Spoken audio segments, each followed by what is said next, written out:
du Faso, son Excellence Blaise Compaoré, et du Niger, son Excellence Issoufou Mahamadou, de résoudre de manière pacifique les préoccupations des populations vivant le long de la frontière. La présence adorée de la forte délégation nigérienne témoigne de l'intérêt que nos deux circonscriptions administratives, c'est-à-dire Tillabéri et le Sahel, accordent au concept de pays frontalier. Ce concept constitue la base de la politique de bon voisinage et de coopération entre les peuples d'une même Afrique balkanisée par des frontières tracées dont nous devons aujourd'hui transcender les servitudes grâce aux liens séculaires entre nos deux peuples qui ont la même histoire à de nombreuses étapes décisives de leur existence. Même son proche, le chef de la délégation, le gouverneur d'Argent de Tillabéri, qui s'est félicité de l'accueil empreint de chaleur réservé à lui et sa délégation, dira que cette démarche permet de consolider sans doute la paix, mais aussi la coexistence pacifique entre les deux peuples et les deux nations, le Burkina Faso et le Niger. La délégation de la région administrative de Tillabéri, que j'ai l'honneur de conduire, est porteuse d'un certain nombre de préoccupations qu'elle souhaite partager avec vous.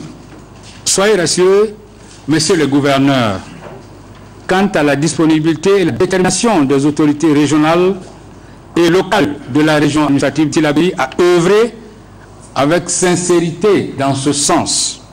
Nous sommes convaincus que nous devons garantir aux voyantes populations de nos régions respectives la quiétude et les conditions meilleures de leur épanouissement.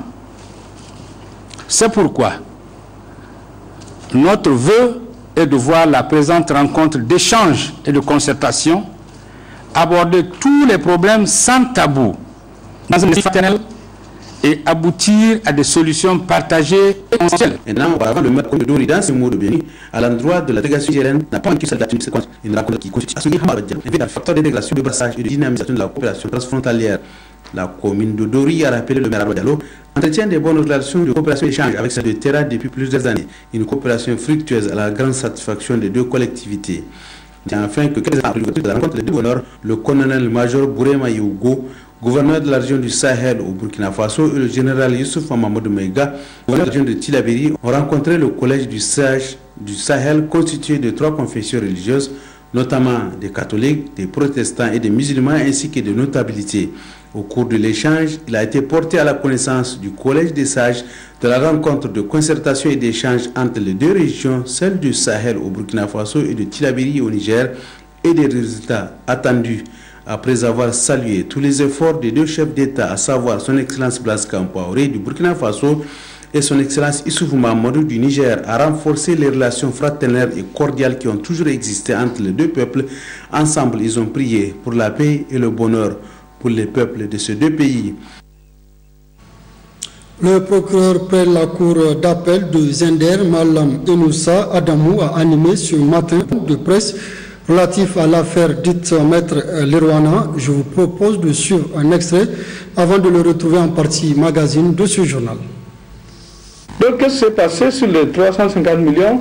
On s'est rendu compte, en voyant le relevé du compte, qu'il y a des personnes dont on ne connaît pas, en tout cas manifestement qui ne sont pas de Wolelewa, ce qui est certain, de par leur nom, on connaît vraiment, qui ont touché des chèques de montant souvent même de 100 millions. Il y a un qui est parti toucher.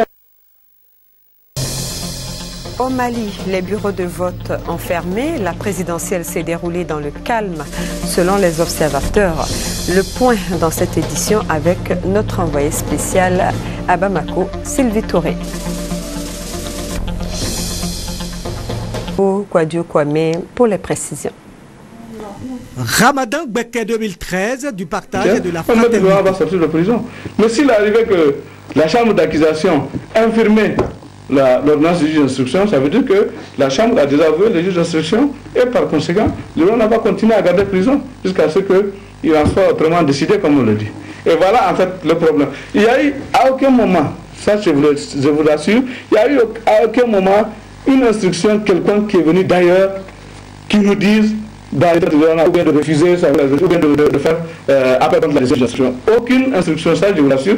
Même moi qui suis procureur général, c'est après avoir fait l'appel contre la décision que le procureur m'a informé. Donc ça veut dire que la justice, le procureur de la République ou ses substituts, c'est tous des magistrats comme moi, comme les autres. Donc chacun a sa fonction et chacun sait les limites de sa fonction.